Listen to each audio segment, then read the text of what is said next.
안녕하십니까. 이 시간 통일가 19 성략시대 사도행전 참 아버님 가신 길 따라 걸으며 효성의 도리를 다해온 자랑스러운 우리의 누님들, 오늘은 김분조 권사님에 대해서 알아보겠습니다. 넘치는 하늘 은사에 감업하며 감격하여 흐느낀다는 말씀입니다. 양력을 보면 1927년 11월 경북 의성에서 출생하시고 1955년 통일교회에 입교하셨습니다.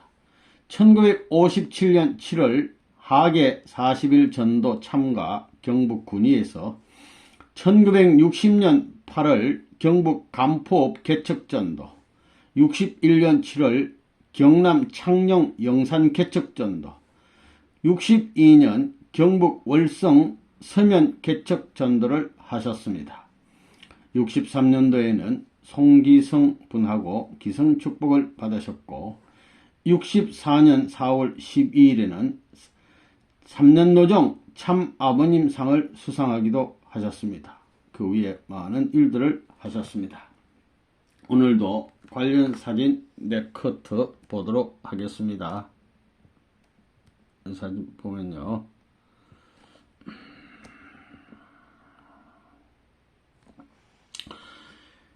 우리 김분조 우리 권사님이 활동할 때만 해도 한 60년 전의 이야기가 됩니다. 그래서 요 사진은 뭐냐면은 60년 전에 60년대에 서울 파고다 공원에서 강의하는 장면 되겠습니다. 요 분은 강현실 순회사님, 요 뒤에 계신 분은 누구냐면은 잘나도 못생겨도 내 영상 정소곤 우리 할머니께서 뒤에서 정성 들이고 계시고, 요 분은 김희옥 권사님이 되겠습니다. 이 파고다 공원에서 두 분이서 앞에서 이렇게 말씀도 하시고, 저 뒤에는 장덕기 권사님이 또 사람들 모으고 이런 분위기를 만들어서 강의를 했습니다.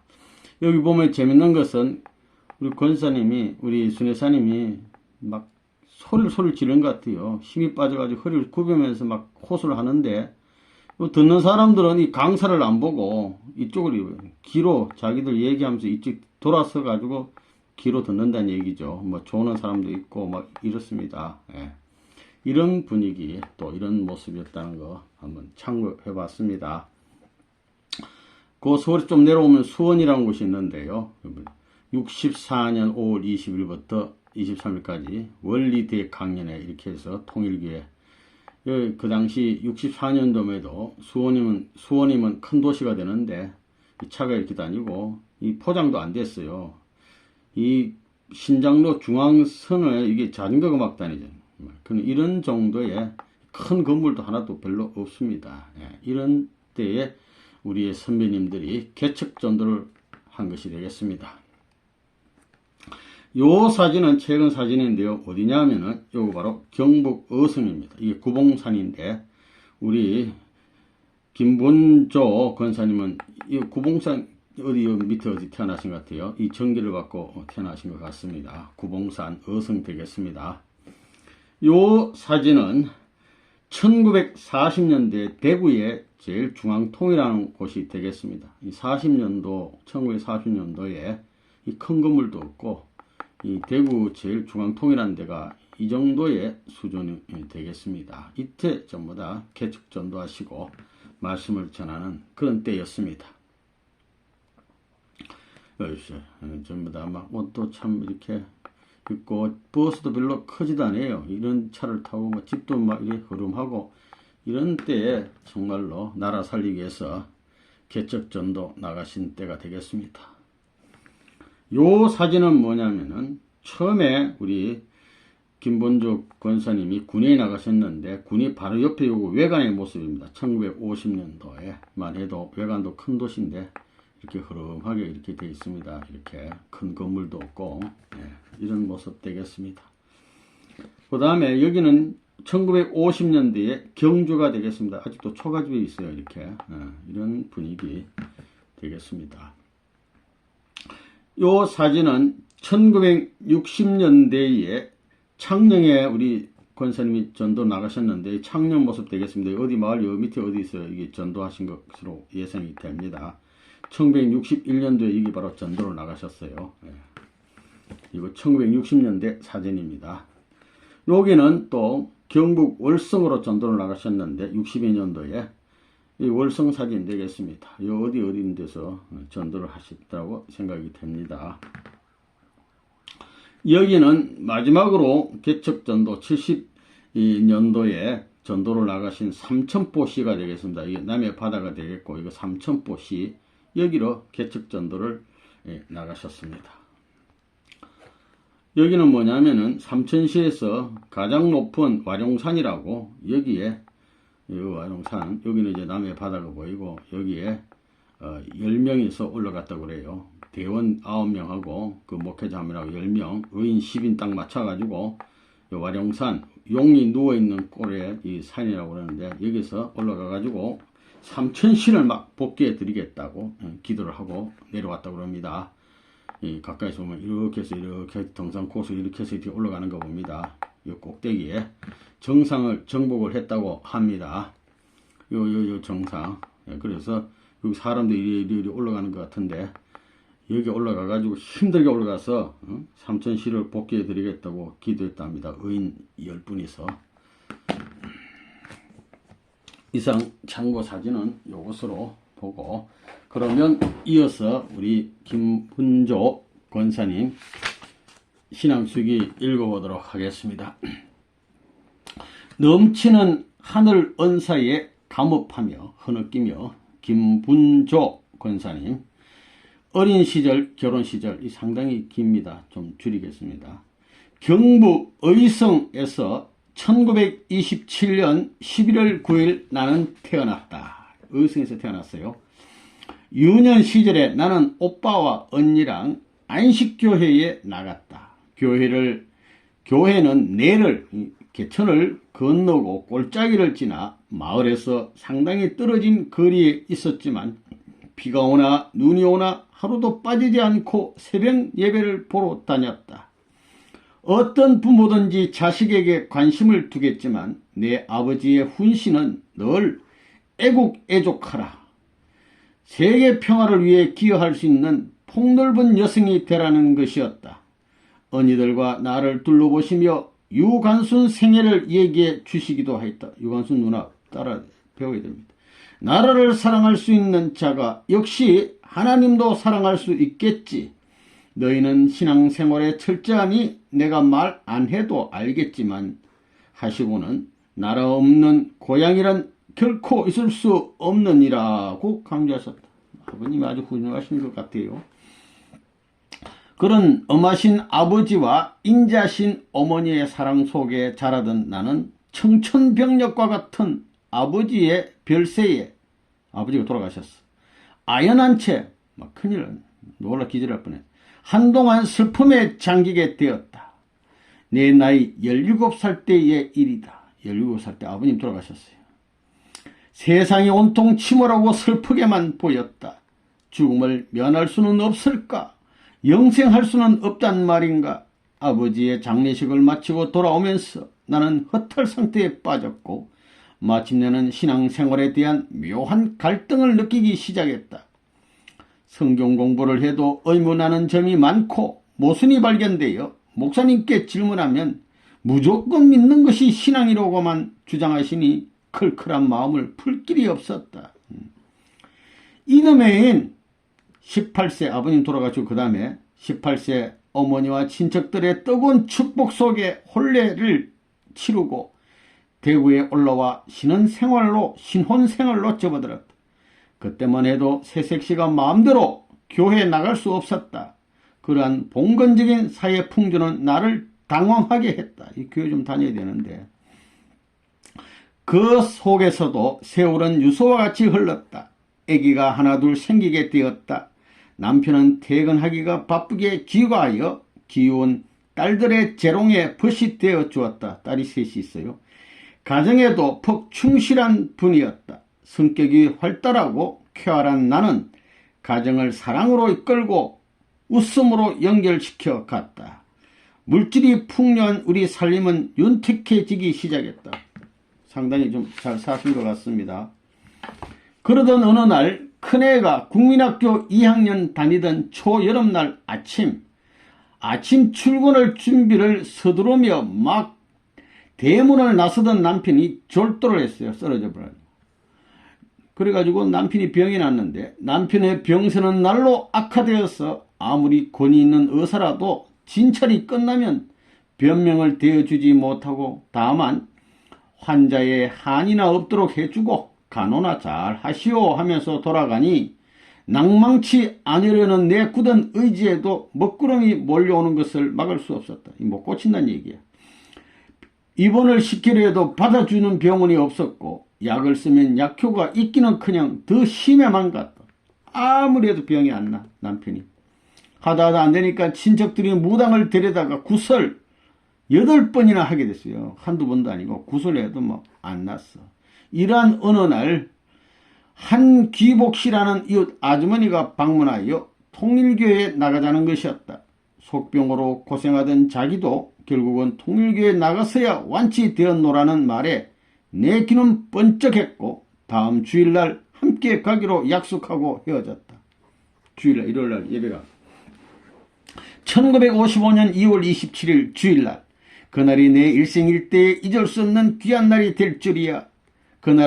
그것은 그날이 내 생명이 새로이 탄생되는 부활의 날 축복받는 날이었기 때문이다. 시내 우뚝 솟은 큰 기성교회를 지나 변두리인 대봉동의 어느 가정집 앞에 서더니 한기복씨는 나를 보고 싱긋 웃었다. 초라한 단칸방이었다. 여기가 무슨 교회냐 싶어 들어가 보니 10여 명의 할머니와 부인들이 둘러앉아 예배를 드리고 있었다. 그때 인도자는 이요한 목사였다.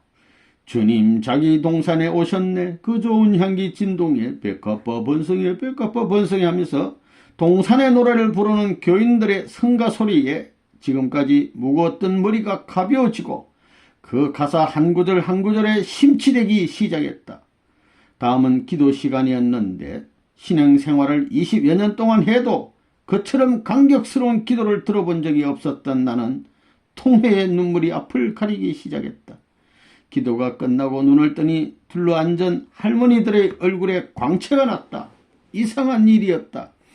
기성교에서는 아무리 훌륭한 목사님을 배워도 광채가 나는 일이 없었는데 그날 설교는 선악과에 관한 말씀이었는데 기성교에서 지금까지 궁금해하던 중요한 문제가 해결되었다. 그때 나는 검정 비로도 치마에 핑크빛 저고리로 잘 차려입고 갔더니 저런 부인이 뜻을 따를 수 있으랴 싶어서였던지 이요한 목사님께서 자매님은 어떻게 교회에 오셨느냐고 물으셨다. 나는 서슴지 않고 어디서 그런 용기가 났는지 남편의 병을 고치러 왔습니다 라고 한마디로 의사표시를 했다. 그날 부인회까지 참석하고 집에 와서 8번이나 구설한 집이라 방에는 온갖 잡신을 모셔둔 것이 있었는데 그것들을 다 걷어치웠다. 남편은 깜짝 놀라며 어리둥절해했다.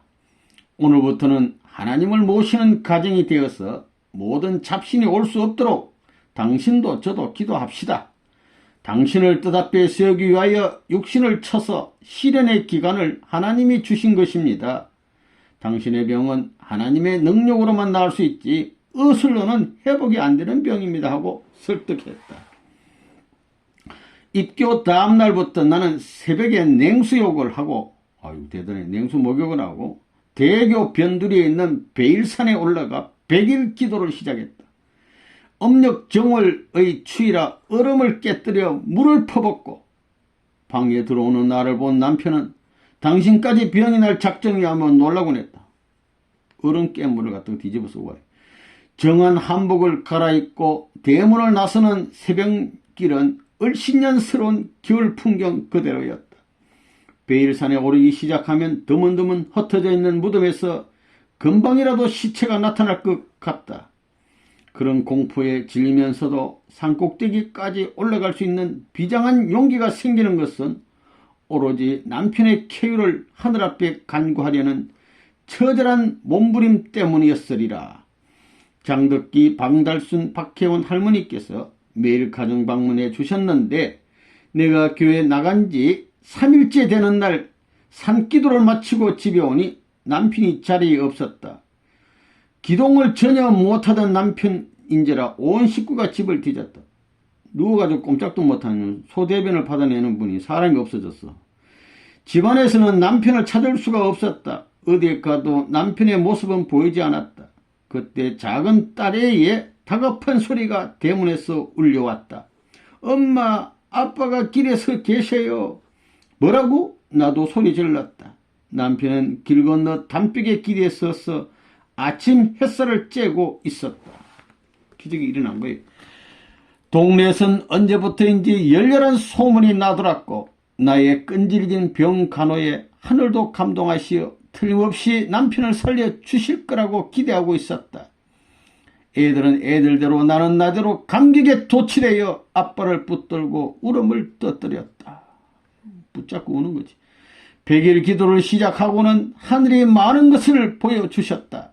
구름 타고 오실 주님을 기다리지 말고 육신 쓰고 땅 위에 오신 주님을 보라는 음성과 함께 선생님의 환상이 나타났다. 참아버님, 그때만 해도 통일교의 통짜도 낼 수 없었고 경찰의 발길이 끊어지지 않던 환란의 초창기였는데 하늘이 보여주시는 환상에 따라 나는 스스로 선생님의 존재를 알 수 있게 되었다.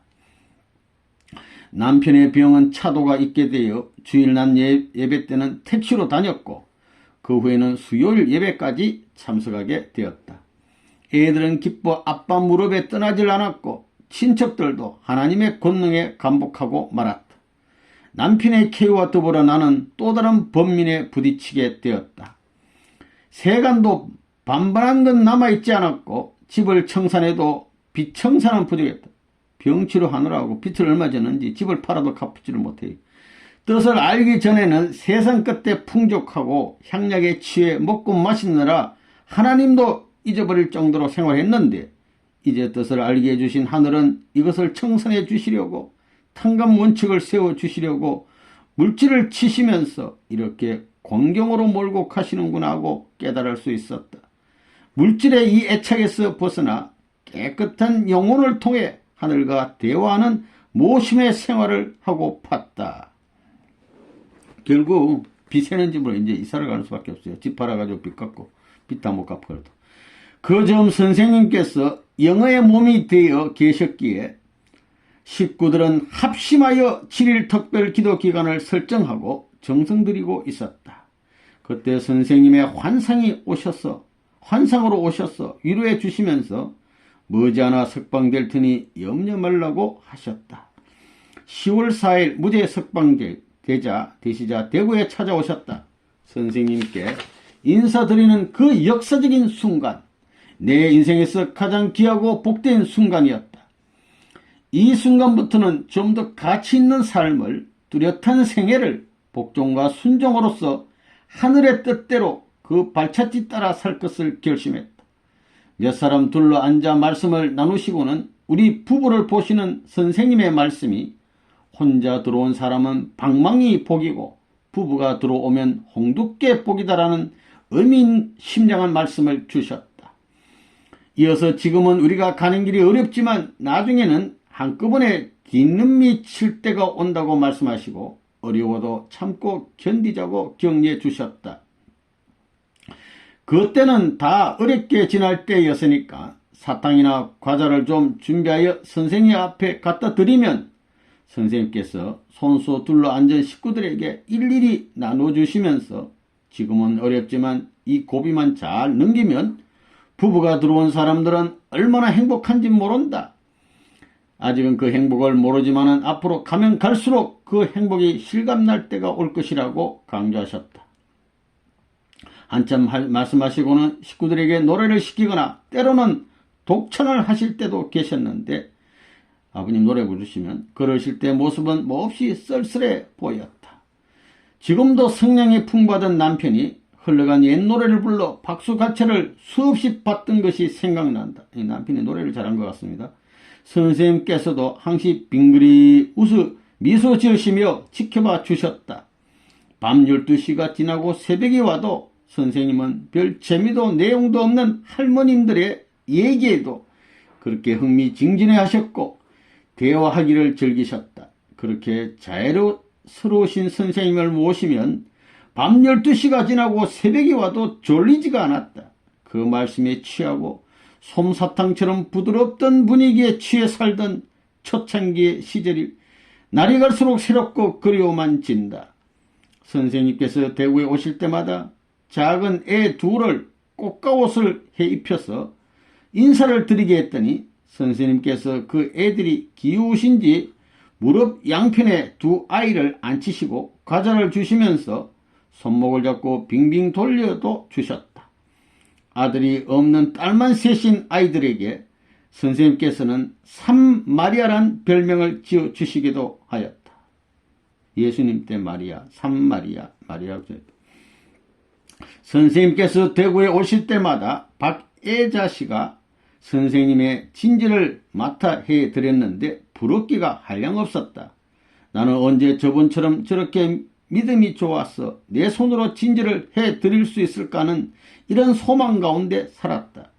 단 한 번만이라도 그런 기회를 저에게 허락하여 주십시오 하며 매일매일 간절히 기도했었는데 어느 날 밤 흰 소가죽 앞치마를 어떤 분이 내게 입혀주시면서 앞으로는 네가 선생님 진지를 해드려야 된다고 하셨다.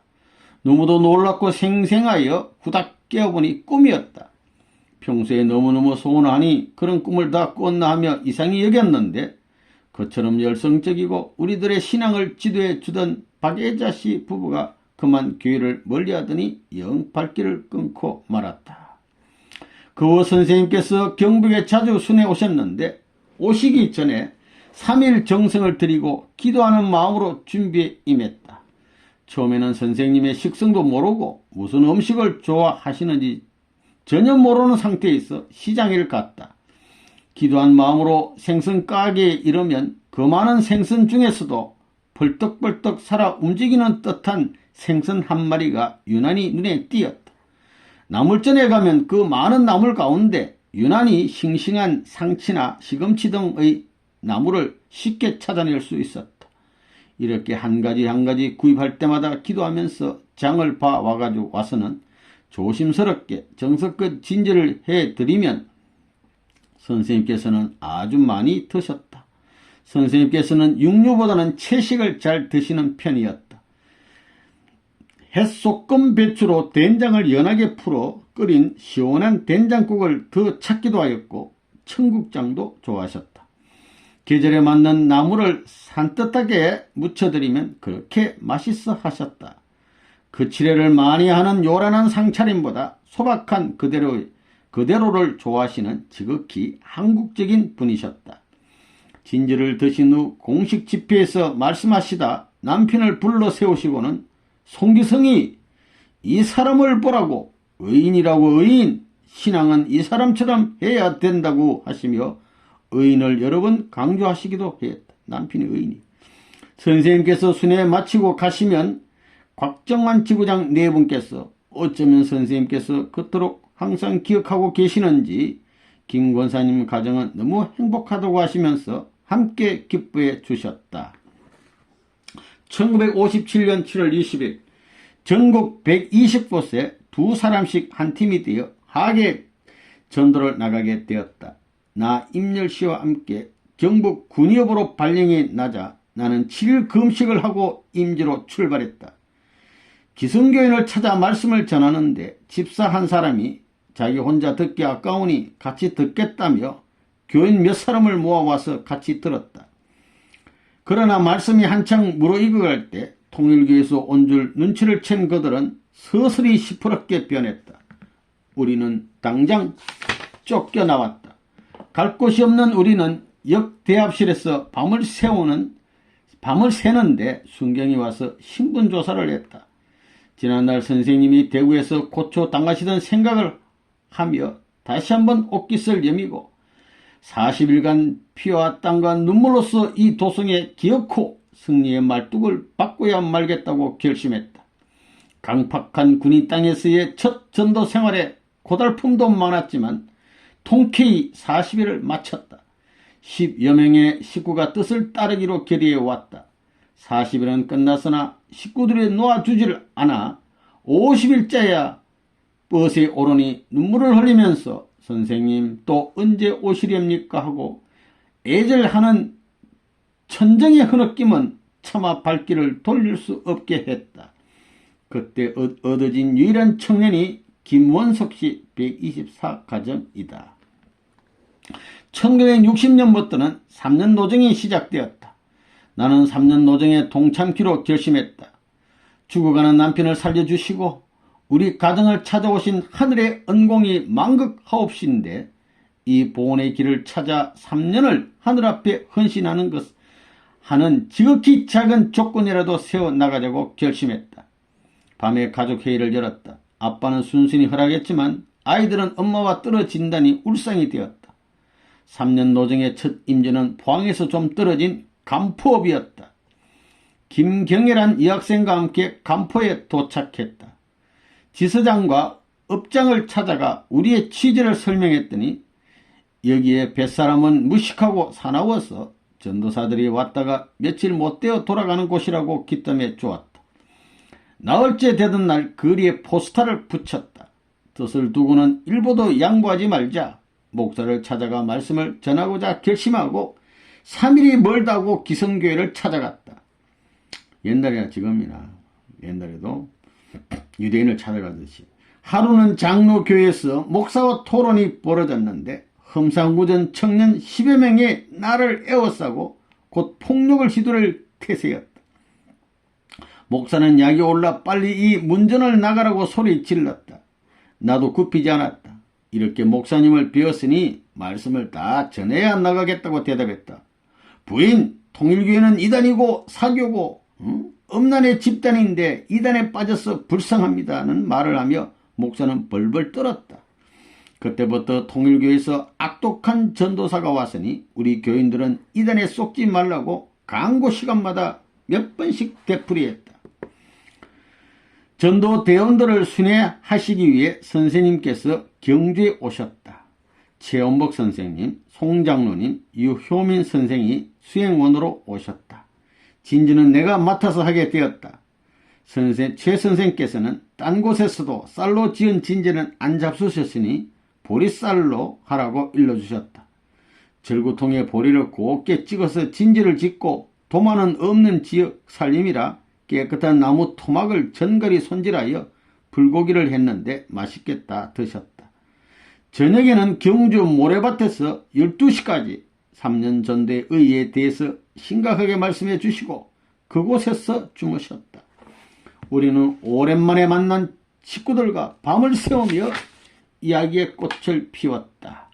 임지에서 고생하여 얼굴들이 수척해졌지만 더 아름답고 성스럽게 보이기까지 했다. 새벽녘에 냉수욕을 마치고 진지를 정성껏 지었다. 대원들에게 일일이 차비를 나누어 주시면서 잘 싸우라고 당부하시고 다음 순회지로 떠나셨다. 말씀의 은혜를 받고 간포로 돌아오면서 선생님의 당부하심대로 더 잘 싸우리라 마음먹었다. 워낙 강팍한 곳일 뿐 아니라 모두 바닷가에 나가 파래나 미역을 따고 조개를 줍느라 사람 만나기가 여간 어렵지 않았다. 어떻게 해야 됩니까 하며 하늘 앞에 몸부림치며 기도하고 금식으로 호소했다. 죽으나 살아. 먹을 것도 없는데 또 금식이에요. 식량이 떨어졌다. 국수 서너 가락을 퍼질 대로 퍼지게 해서 마시고 그것마저도 다 먹고 나니 할 수 없어서 바닷가에 나가 파래를 뜯어와 물 한 그릇으로 마셔가며 식사를 대신했다. 며칠을 계속하여 밥을 안 먹었더니 일어날 힘조차 없었다. 너무 허기가 졌던 모양이다. 이대로선 안 된다. 정신을 차리자. 선생님께서도 30세가 되실 때까지 하루도 배 안 고파본 날이 없으셨다는데 하고 용기를 내어 가정 방문에 나섰다. 어떤 집에 들어섰을 때 처녀가 뛰어나와 반가워하면서 인사를 했다. 어젯밤 꿈에 돌아가신 할아버지가 나타나셔서 내일 우리 집에 귀한 손님이 오시니 대접을 잘 하라는 부탁을 하셨다고 하면서 아주머니 모습도 꿈에 배웠다고 했다. 쌀밥에 돼지고기 찌개해서 한상 차려왔다. 밥상 앞에 앉으니 눈물이 쏟구쳤다. 하늘의 역사심이 천의 마음을 감동시켜 대접받게 되는데 이 밥을 먹어야 하나 먹지 말아야 하나 망설여진다. 쌀밥을 안 먹는 기간인데 힘이 하나도 없어. 그러니까 일을 하기 위해선 먹어야 되겠다고 생각하고 기도를 드리고 오랜만에 진수성찬을 대했다. 뭐 이런 역사가 났어요. 어떤 집에 갔더니 자기 보고 이모라 하면서 막 식사 대접을 하는 사람도 나타나고 막 신기한 현상이 일어났어요. 나는 그 이튿날 되어질 일을 전날 몽시로 받아 사람을 만나고 환란을 극복하면서 알찬 나날을 엮어갔다. 비가 오는 날이면 활동하기 힘드니까 집에 있게 되는데 그때서야 대구 집에 두고 온 애들이 생각난다. 지금쯤은 뚫어진 지붕을 고쳤는지 아직도 비가 그대로 새고 있는지 하고 생각했다. 집을 팔아가지고 헌집을 갔는데 비가 새요. 막 몇 군데나. 6살 난 꼬마가 엄마 사탕 많이 잡아 오세요 하며 고사리 같은 손가락으로 빠이빠이를 하던 모습이 떠오르기도 했다.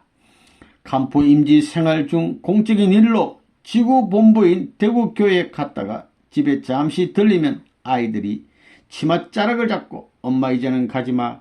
우리 같이 집에서 살아 하면서 울고 애원한다. 뜻을 떠나서 모종으로 돌아가면 얼마나 불쌍한 자식들이냐. 어린애들을 데리고 고생을 하면서 살림에 신경을 쓰는 남편을 볼 때도 가슴이 쓰라렸다. 남편을 위해 열렬하는 말도 들었던 나 자신, 그리고 세상의 어느 부모보다 자식들에게 정을 쏟으며 키우던 지난날을 생각하니 불쌍하고 가엾은 생각이 든다. 퇴근길 시장에 들려 애들에게 줄 과일과 찬거리를 사서 자전거 뒤에 싣고 해가 질 무렵에 남편이 왔다. 사과 한쪽이 썩은 것이고 채소도 다 시들어가는 것이었다. 왜 하필 이런 것을 사왔냐고 못마땅하게 묻는 내 말에 사과 몇 개, 시금치 몇 단 광주리에 놓고 추위에 벌벌 떨며 앉아있는 할머니가 너무 처근해 보여 팔아드리다고 했다. 그 순간 선생님의 말씀이 떠올랐다. 남편을 보시면 항상 의인이라고 하셨는데 선생님께서는 남편의 저 깊은 심중까지 꿰뚫어 보시고 하신 말씀이셨으리라. 그 어려운 살림이면서도 애들이 먹고 싶다고 말하기 전에 철따라 과일을 사다 나르는 남편, 애들 양말과 네이도 사들고 오는 자상하기만 한 남편을 대하여 눈시울이 뜨거워졌다. 간포에서의 전도 생활의 결실을 거둘 때가 왔다. 경남 창녕군 영산면으로 발령이 났다는 소식이 왔다. 몇몇 인연된 식구들이 떡을 해오기도 하고 빵을 찌고 과일을 사오고 화동회가 벌어졌다. 그 자리에서 나는 그들에게 우리의 만남이 순간적이나 세상적인 인연으로 흐르지 말고 끝날의 승리자의 모습으로 만나는 불변의 식구가 되기를 호소하였다. 가장 나이 어린 학생이 흐느끼기 시작하자 한꺼번에 울음이 터져나왔다. 우리는 통곡으로 밤을 지새우며 석별의 정을 나누었다. 이튿날 처녀 식구 한 사람이 대구에까지 전송을 와주었다. 이요한 목사님께서는 반갑게 우리를 맞아주셨다. 1961년 7월 20일 경남 창녕은 영산면으로 임재를 향해 떠났다. 그날따라 종일 비가 내린다. 내리는 비는 비가 아니요 6천년간 맺힌 하늘의 서러운 눈물이구나 하며 차창 밖을 내다보는데 끝날에 너희들은 선생님을 만나 뜻을 같이 하고 있으니 너희들도 고생하지 않으면 안 된다는 음성이 들린다. 아버님 음성이 들리는 거예요. 아버님 안심하시옵소서 열심히 싸우겠습니다라고 기도를 하는데 종점이에요 하는 안내양의 지친 소리가 들려왔다. 영산에 도착한 것이다. 우선 제일 높은 산에 올라갔다. 그리고는 이 땅 위에 살다간 어느 선한 조상보다 더 정성 들이고 싸워야겠다고 다짐했다. 밤에는 동사무소에서 하룻밤 신세를 졌다. 차에 시달린 피곤한 몸이었으나 모기와 씨름을 하느라 통잠을 이룰 수 없었다. 이튿날 아침 동장을만 찾아보고 낮에는 면장과 지서장을 만났다. 지서 주인 말이 걸작이었다. 이곳은 집단이라도 3개월만 세워두면 말을 하고 걸어 나간다. 그처럼 강팍하고 말이 많다는 뜻인데 지수 주임이 협조의 뜻을 표했다. 지금 생각하면 개척 생활에서 만난 기관장 가운데 가장 선량한 인간성의 소유자요 헌신적인 이 나라의 일꾼이었다. 기성교회를 찾아가 목사와 반사를 만나 나의 취지와 포부를 말했다. 선뜻 하기 성경학교를 좀 맡아 수고해달라고 한다. 못 이기는 척하고 그들에게 응했다. 그러나 어찌 오래 갈 수 있으랴. 3일 만에 탄로가 나고 말았다. 예수님의 십자가는 영광의 십자가가 아니라 고난의 십자가라고 가르치다가 걸린 것이다. 쫓겨나는 것 같았지만 나는 쫓겨난다고는 생각되지 않았다. 3일간 너희 교회의 사정을 알았고 간부들의 이름과 생활을 파악했으니 소득은 이것만으로도 족하다 하며 떳떳이 기성교를 나와 지사장을 찾아갔다. 지사장께 사정을 대충 설명하니 직접 방을 얻어주었다. 집을 옮기니 저녁 식사 시간이 되었다. 식량이 없어 밥을 지을 수 없었다. 산으로 올라가 기도를 하고 주인집 식사가 끝날 때쯤 내려왔다. 점심은 다니다가 먹게 되면 먹고 굶을 때는 많았다. 어떤 때는 국수 한 묶음으로 이틀씩도 먹는다. 주인집에선 처음엔 딴 곳에 하숙하는 줄 알았다가 나중에야 굶는 사실을 알고 지사장에게 얘기했던 모양이다. 지사장은 점심도 사주고 빵이나 과일을 사서 급사편에 보내오기도 했다. 매일매일 발이 부르트도록 가정방문을 했다.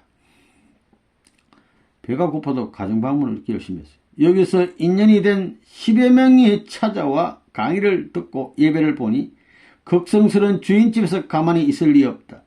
집주인의 반대가 날로 심화해져 이사를 하지 않을 수 없게 되었다. 할머니 혼자 사는 집으로 옮겼다. 그때 안창성 순회사가 오셔서 사람들에게 많은 말씀을 전하셨다.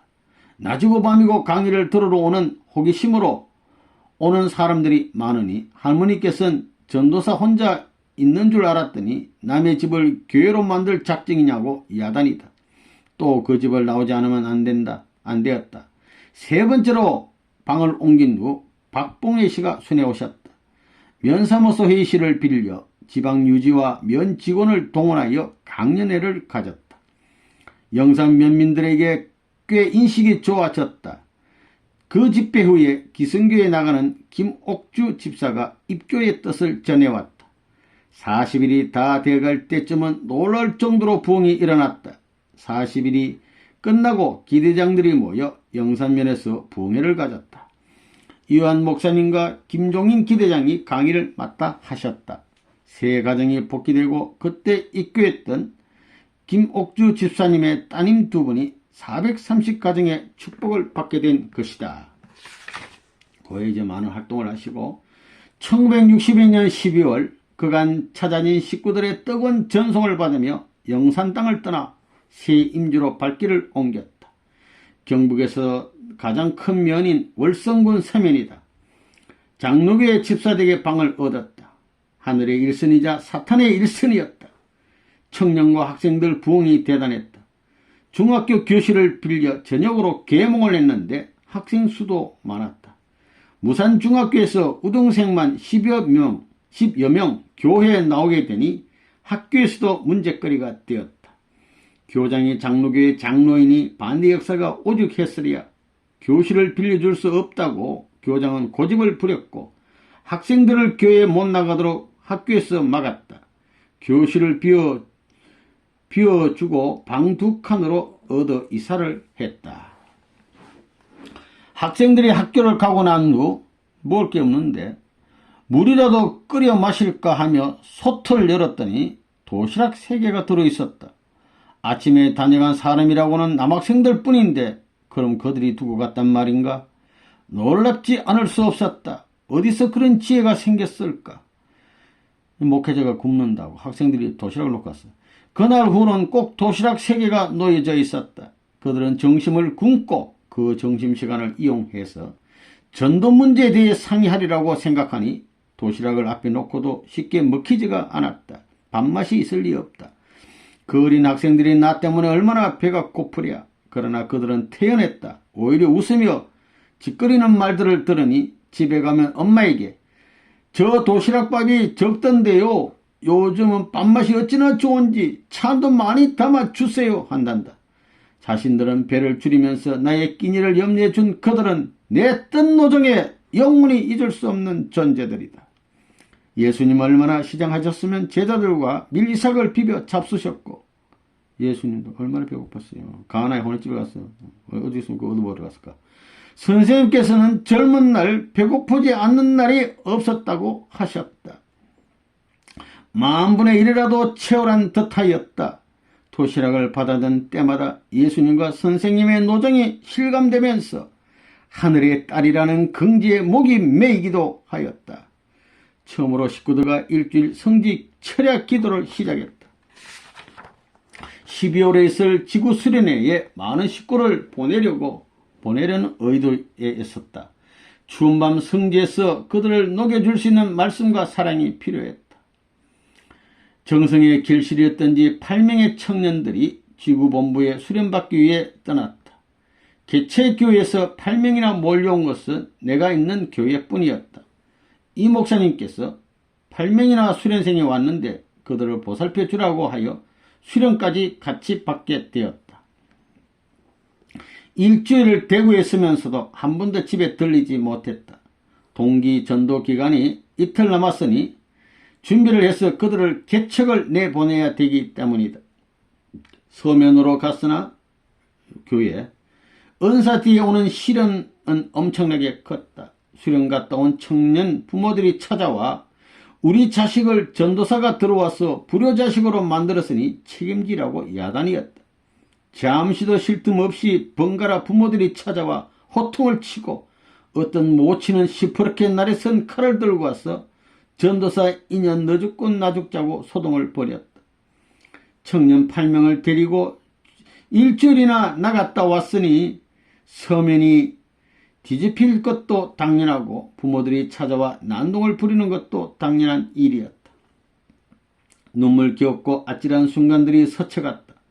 수련받은 청년 8명을 1962년 12월 20일 동기 전도에 동참시키고 나는 그들을 순회했다.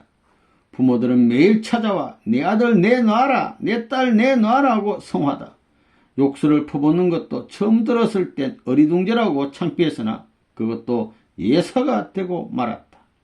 이리하여 430가정 정홍진 씨와 역시 같은 가정 이혜숙 씨가 그때 찾아진 식구들이다. 63년도 맞이하여 정월 초하루 울릉도에서 전도하던 황 집사가 찾아왔다.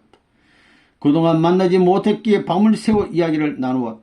새벽부터 동네가 떠들썩하게 새 맞을 준비에 한창이다.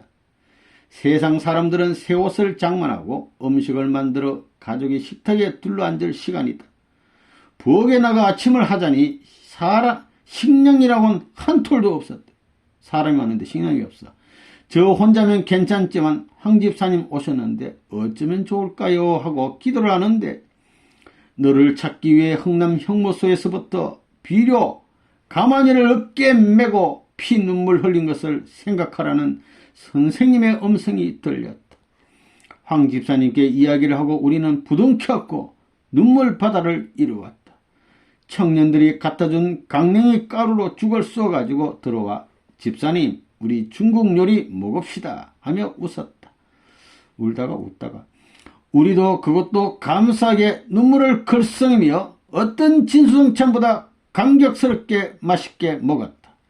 정순이에게서 편지가 왔대요. 딸이 수업을 마치고 어두운 길을 달박질 채쳐가지고 집에 오면 동생 둘은 저를 기다리다, 제일 큰 이야기, 기다리다가 동생들이 잠들어 있는데 눈에는 눈물 흔적으로 얼룩져 있고 울다 지친 그들은 꿈결에서도 가끔씩 흐느끼곤 합니다. 이렇게 써놓은 거예요. 편지를 읽어 내려가던 나도 목에 메이는 듯했다. 아이들도 고생이 심하지만 아무리 뜻을 알았어도 부인을 선뜻 외지에 내보내고 숱한 고생으로 수척에 졌을 남편 얼굴이 편지지 위에 두 겹, 세 겹 되어 나타났다 사라지곤 했다. 편지에 남편 얼굴이 막 나타났다 없어졌대요. 어느 날 가정 방문해서 돌아오니 의외의 연락이 와 있었다. 기성가정 축복이 있으니 올라오라는 내용이었다. 서울로. 축복이라니 내가 뭘 했다고 귀한 축복을 주신단 말인가? 허둥지둥 준비를 마치고 상경했다. 인류의 소망이 축복의 자리라면 이 축복의 가치를 어디에다 비기랴. 우리의 최대의 소망이자 하늘의 최대의 은사가 이 축복이라면 나는 좀 더 자격을 갖추어야 할 텐데. 이런 생각에 젖어있는데 선생님이 부르시기에 2층으로 올라갔다. 너 남편은 위인이다. 나가서 일하는 너보다 집에서 애기들을 키우고 살림을 사는 남편이 얼마나 더 위인이냐고 말씀하셨다. 선생님께서는 전에도 늘 너보다 남편이 더 복을 받을 것이라고 남편 칭찬을 자주 하셨다. 입교 전에는 딸만 셋뿐이었지 아들을 낳지 못했는데 내 나이 37세였으니 참으로 아슬아슬한 나이에 받은 축복이다. 1955년 입교하여 63년의 축복을 받았으니 이제 남편하고 기성축복을 9년간의 성별 끝에 받은 축복이다. 9년 동안 성별 생활을 했어. 한창 젊은 28의 원리를 알고 성별 생활을 시작했으니 내 나름대로의 고충도 컸었지만 말씀 앞에 복종하였던 남편의 인내심을 더욱 높이 평가하고 싶은 심정이었다. 대단히 훌륭합니다. 축복을 받고도 임지에 가서 계속 전도활동에 열중했다. 그러나 평생의 소원이던 축복을 받고 나니 또 하늘 앞에 응석을 부리고 싶은 소망이 있었다. 아들을 낳고 싶은 솔직한 심정이었다. 아버님, 부족한 저희 가정이지만 사위 기대를 이루게 주세요 하고 축복받던 날부터 정성을 들였다. 64년 7월 10일경부터 갑자기 음식이 대하기 싫고 냄새가 역겨웠다. 참 기분이 이상하다. 가슴이 두근거리고 소녀처럼 얼굴이 홍당무가 된다. 9년간 성별 생활하면서 고충이 많기도 했던 지난 시절이 해상되기도 했다. 12년 만에 입덧을 하게 되니 부끄럽기도 하여 식구들이 알게 될까봐 조심을 하게 된다. 나는 선생님의 사진과 원리책을 항상 몸에 지니고 아기를 위해 정성을 다했다. 3개월이 될 무렵 이 목사님께서 이 소식을 아시고 이제 집에 돌아오라고 하여 정든 서면교에서 나의 피땀과 정성으로 키워진 30여 명의 식구들과 이별하고 개척 생활 3년 6개월 만에 집으로 돌아왔다. 가정에는 생기가 돌기 시작했다. 가정에는 역시 엄마가 있어야 되나 보다. 주부의 웃음과 손길이 없는 가정은 사막과도 같겠지. 이제부터는 가정에서 현모양처가 되어 화기애애한 가풍을 살리자. 천정이 머물 수 있는 최고의 종점과 시점은 가정이라고 말씀하셨듯이 민족, 종족, 세계가 부러워하는 가정이 되길 바라시는 부모님의 심정 따라 가정에 충실해야겠다고 결심하고 구석구석 가사를 정리하고 가족을 보살폈다. 그러나 때때로 간포, 영산, 서면, 교회 식구들의 얼굴이 하나하나 또 올랐다. 꿈속에서도 그들이 나타나 나에게 인사를 하고 태아가 잘 자라느냐고 묻기도 한다. 몇 개월이 지난 뒤 64년을 맞이하게 되었다. 전국 지역장들이 대구에 모여 대부흥회를 가졌다. 선생님과 최원복 선생님도 와 계셨다. 음력 초하루부터 이틀간 집회에 참석하여 선생님 말씀을 들었다. 3일째 되는 날 새벽이었다. 심한 진통이 오기 시작했다. 남편이 놀라 일어나고 애들도 내 신음소리에 모두 잠이 깼다. 6시 40분 애기의 울음소리가 남과 동시에 아들이요 하는 남편의 신나는 음성이 들렸다. 남들이 가져보지 못하던 아들을 나만 가진 듯한 기분이다. 온 동네를 뛰어다니며 우리 엄마 아들 낳았어요 하는 큰애의 음성도 간간히 들려왔다. 원수처럼 대하던 친척들이 찾아오고 이웃에게도 축하하러 왔다. 아들을 낳고부터는 친척과도 원활한 사이로 되돌아오게 되었다. 7일이 지나자 나는 아기를 갖고 선생님을 뵈었다. 7일 만에 선생님은 미술을 지으면서 아기를 안아주시고 준덕이라는 이름을 지어주셨다. 살림은 어려웠지만 아기는 잘 자랐다. 아기를 보면서 식구님들은 한결같이 정성을 많이 들인 아기라 그런지 튼튼하고 총기가 있어 보인다고 기호해 주었다. 얼마 후 우리 집엔 또 경사가 찾아왔다. 64년 4월 10일 선생님의 표창장 수여식이 대구 부흥 집회시 있었다. 60년부터 3년 노정에 동참한 식구들 가운데 모범 식구를 골라 선생님께서 친필로 사인하신 귀한 상장을 내게도 하사하셨다. 꿈만 같았다. 상장을 손에 들고 떨리는 가슴으로 읽어 내려갔다. 김분조. 우자는 3년 노정에서 뜻앞의 희생적 생활 태도와 모범적 활동에 있어서 우수하였기에 표장을 수여함. 서기 1964년 4월 10일 세계기독교 통일신령협회 아버님 전함이 따 있어요. 이 상장이말로 우리의 가보 제1호로서 후손들에게 물려줄 유산이다. 그가 임재에서 고생했다 할지라도 그 적은 고생을 기억하시고 하늘의 이처럼 엄청난 상을 주셨으니 황송스럽기만 하였다. 축복이 겹쳐지는 우리 가정은 저녁 식사 후 가족 예배를 보았다. 그 자리에서 가훈을 정하기로 했다. 희생적 생활 모범적 활동이라고 표창장 내용을 인용한 것. 내가 못다 이룬 이 내용을 자식들이 더욱 알차게 이루어줬으면 하는 소망이었다. 그리고 67년 2월이 기억된다. 유효영 선생이 아버님을 모시고 울진군 온정지역에 사냥을 나오셨다.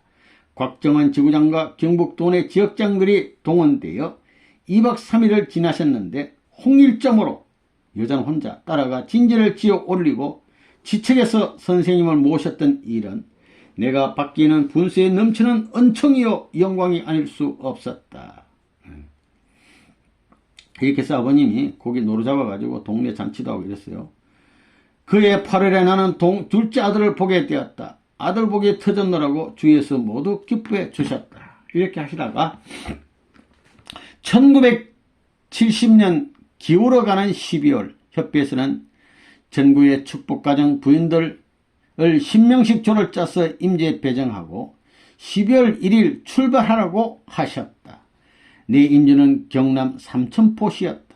출발하기 전날 밤 곽 지부장께서 대구의 명예를 걸고 3년 전도 때 실력을 유감없이 발휘하라고 격려해 주었다. 3년 노정 때는 맏딸이 살던 살림을 이번에는 둘째 딸 정화가 맡아 살게 하고 12월 1일 드디어 임지로 출발했다. 삼천포 도착한 하오 7시경 저녁 7시 항구도시라 전등이 반사되는 바다의 야경은 한 폭의 그림처럼 아름다웠다. 아까 제일 처음처럼.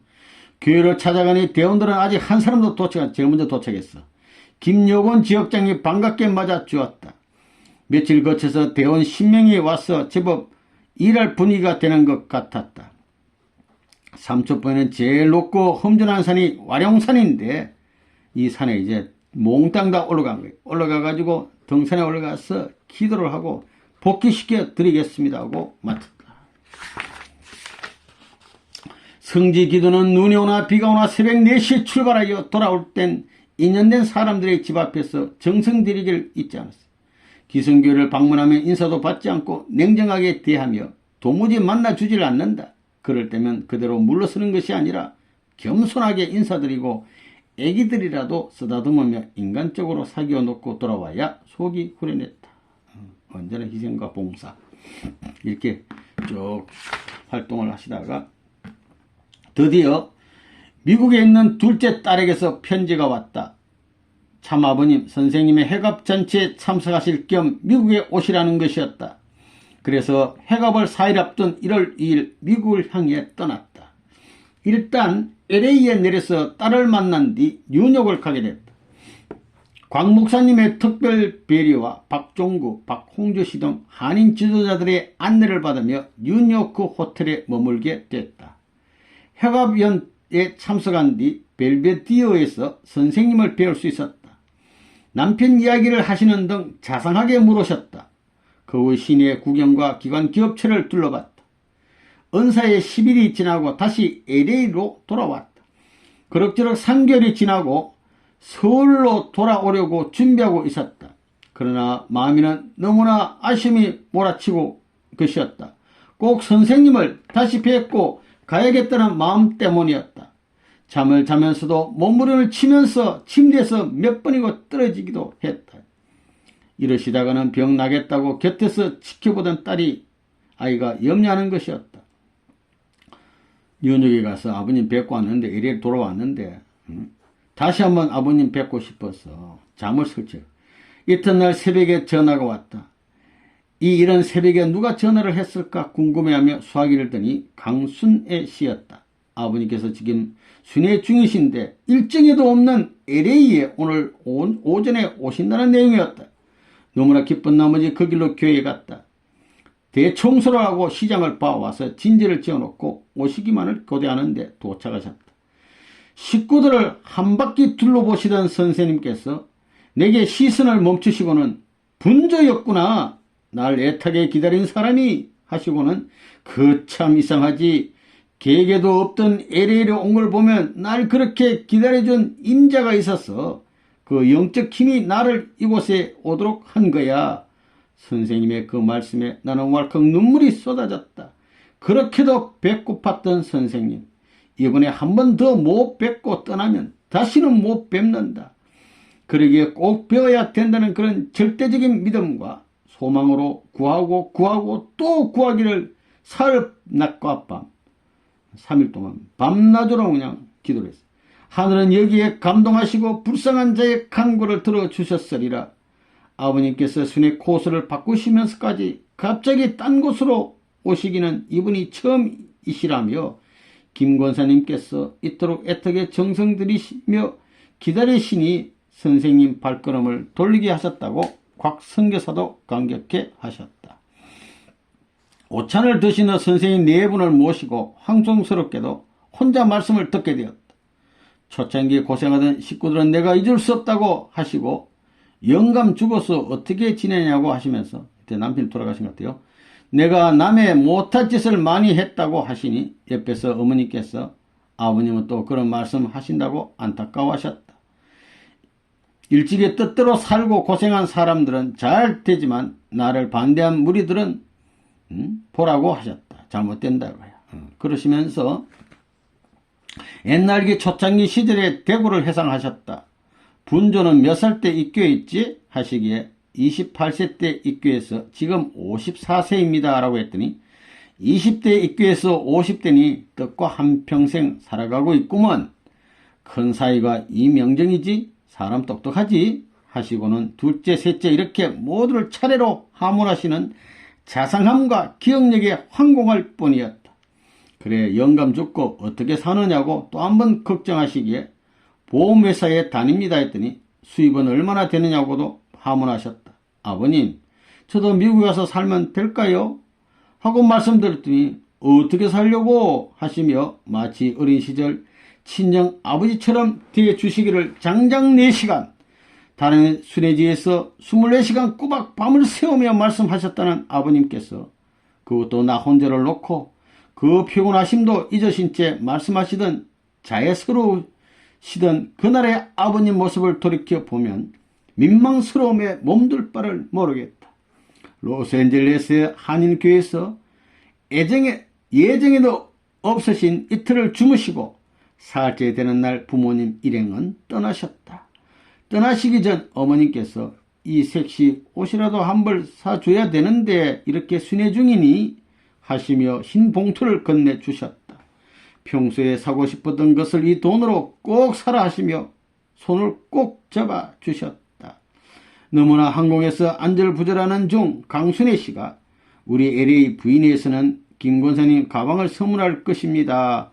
하며 가방을 내 품에 안겨주었다. 부모님께서 먼저 공항으로 가신 뒤 뒤따라갔더니 대합실에 앉아 계셨다. 인사를 드리니 웃으셨다. 30분간 계시다가 시간이 되어 떠나실 때 분조 잘가 하시며 손을 흔드셨다. 돌아오는 비행기 속에서도 감회가 컸다. 지금까지 지나온 날들이 주마등처럼 눈앞을 스쳐갔다. 부모님을 지책에 모시고 생활했던 때가 여러 번 있었으나 순회 코스를 변경하시면서까지 배고파 애타하는 나를 찾아오셨던 부모님. 초창기를 회상하시며 감회에 서려 주옥같은 말씀을 단 혼자인 나를 위해 4시간 동안이나 들려주시면서도 필요해하지 않으시던 부모님. 옷 한 벌 사 입혀보고 싶어 하시던 어머님의 모정. 어찌 그런 내용들의 은사에 비교하랴.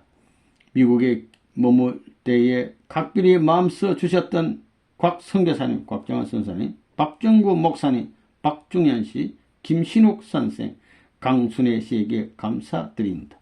혈육의 세 딸을 모두 축복 가정으로 세워주시고 믿음의 자녀 12명도 축복의 한 울타리에 모두 묶어주신 하늘 앞에 감사드리며 이제 그들이 숨쉬고 기다리는 조국을 향해 힘차게 날아가리라.